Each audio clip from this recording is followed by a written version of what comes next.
हम बात करेंगे इंडियन पावर सेक्टर की। इसका एक ब्रीफ इंट्रोडक्शन मैं दे रही हूँ। सबसे पहले बात करते हैं इंस्टॉल्ड कैपेसिटी और जनरेशन में क्या फ़र्क होता है। इंस्टॉल्ड कैपेसिटी वो कैपेसिटी है जिसके लिए पावर प्लांट को डिज़ाइन करा गया है। Maximum capacity, maximum electrical load जितना वो ले सकता है, जिसके लिए पावर प्लांट को डिज़ाइन करा गया है, वो होता है इंस्टॉल्ड कैपेसिटी। इसे मेगावाट या गीगावाट में एक्सप्रेस करा जाता है। गीगावाट जो है वो 1000 मेगावाट के बराबर होता है। जनरेशन जो है वो ये बताता है कि वो पावर प्लांट कितना इलेक्ट्रिकल यूनिट बना रहा है, प्रोड्यूस कर रहा है। इलेक्ट्रिकल यूनिट की जो यूनिट होती है, जैसे जिसमें एक्सप्रेस करा जाता है इलेक्ट्रिकल एनर्जी को, वो होती है 1 kilowatt hour. 1 kilowatt hour 1 unit के बराबर होता है इलेक्ट्रिकल एनर्जी की यूनिट। इसको ऑब्टेन करने के लिए हम देखते हैं कि वो पावर प्लांट कितने समय तक चला, उसको हम उसके समय से मल्टीप्लाई करते हैं। पावर इनटू टाइम जब हम करते हैं, जब हम शक्ति को समय से गुणा करते हैं, तो उस केस में हमें इलेक्ट्रिकल एनर्जी मिलती है। हम यहाँ पे देखना चाहते हैं कि भारत जब स्वतंत्र हुआ था उस समय पे इंस्टॉल्ड कैपेसिटी क्या थी। हम अगर देखें तो ये है 1362 मेगावाट। इससे आज की डेट में जब 2020 में जो इंस्टॉल्ड कैपेसिटी है उसको हम देखें तो ये है 371 गीगावाट। ऑलमोस्ट ये 272 टाइम्स बढ़ चुका है। ईयर 1950 में जब 5 ईयर प्लान स्टार्ट हुए थे, तब उस केस में इंस्टॉल्ड कैपेसिटी जो थी वो 2300 मेगावाट थी। और जब 5 ईयर प्लान्स एंड हुए, 12th 5 ईयर प्लान एंड हुआ 2017 में, तो इंस्टॉल्ड कैपेसिटी बढ़कर 326 गीगावाट से ज़्यादा हो चुकी थी। ऑलमोस्ट 142 टाइम्स ज़्यादा हो चुकी थी।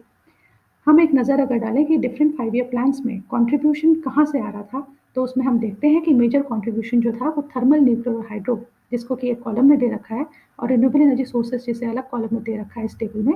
इसमें यहाँ पे हम देख सकते हैं थर्मल, न्यूक्लियर और हाइड्रो से कंट्रीब्यूशन मेजर आया, और उसमें से भी जो मेजर कंट्रीब्यूशन था वो थर्मल का था। थर्मल पावर प्लांट वो होते हैं जो कि कोयले से, गैस से, डीजल से, इनसे चलते हैं। ये जो पर्टिकुलर पावर प्लांट्स हैं, इन पावर प्लांट से मेजर कंट्रीब्यूशन कोयले से ही आ रहा था। तो कोयला जो रहा है, कोल जो है, कोल इंडियन पावर सेक्टर के लिए मेजर कंट्रीब्यूशन कोल का रहा है हमेशा। फर्स्ट टू सिक्स प्लान तक देखें तो रिन्यूएबल एनर्जी सोर्सेज का कोई कंट्रीब्यूशन नहीं आ रहा था इंस्टॉल्ड कैपेसिटी में। सेवन्थ प्लान से ये इंस्टॉल्ड कैपेसिटी में कंट्रीब्यूशन स्टार्ट हुआ। और इसको अगर हम ध्यान से देखें तो लास्ट वाले कॉलम में हम देख सकते हैं कि 11th प्लान तक ये 12.26% तक पहुंच गया था रिन्यूएबल एनर्जी सोर्सेज का कंट्रीब्यूशन। और अब हम अगर 2020 में देखें तो रिन्यूएबल एनर्जी सोर्सेज का जो कंट्रीब्यूशन है वो 23.6% तक पहुंच चुका है। करीब करीब जो 11th प्लान के एंड में जो था कंट्रीब्यूशन 12.26%, उससे दोगुना हो चुका है रिन्यूएबल एनर्जी सोर्सेज का कंट्रीब्यूशन इंस्टॉल्ड कैपेसिटी में 2020 में। कोल का जो कंट्रीब्यूशन है अभी भी सबसे ज़्यादा है 53.6%।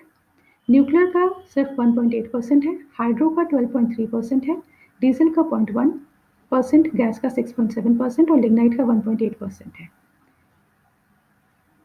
कोल, गैस, लिग्नाइट, डीजल ये सब थर्मल में ही आते हैं।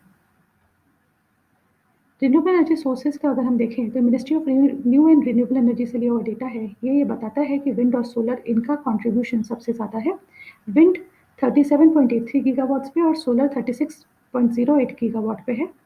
इंस्टॉल्ड कैपेसिटी बायोमास 9.88 गीगावाट पे, वेस्ट टू पावर 0.35 गीगावाट पे है। स्मॉल हाइड्रो 4.68 गीगावाट कैपेसिटी पे है। जनरेशन को हम देखें तो हमें दिखता है कि जनरेशन में ग्रोथ हो रही है, जनरेशन बढ़ रहा है। 2018-19 और 19-20 में ज़रूर ये जनरेशन में सिर्फ 1% का फ़र्क रहा है, ग्रोथ रही है 1% से भी थोड़ी सी कम, 0.95 की। पर जनरेशन भी कंटिन्यूसली बढ़ रहा है और हम ये एक्सपेक्ट करते हैं कि आगे भी ये बढ़ेगा और हमारे देश में जो बिजली है वो हर घर तक पहुँचेगी sufficiently 24 hours reliable electricity supply.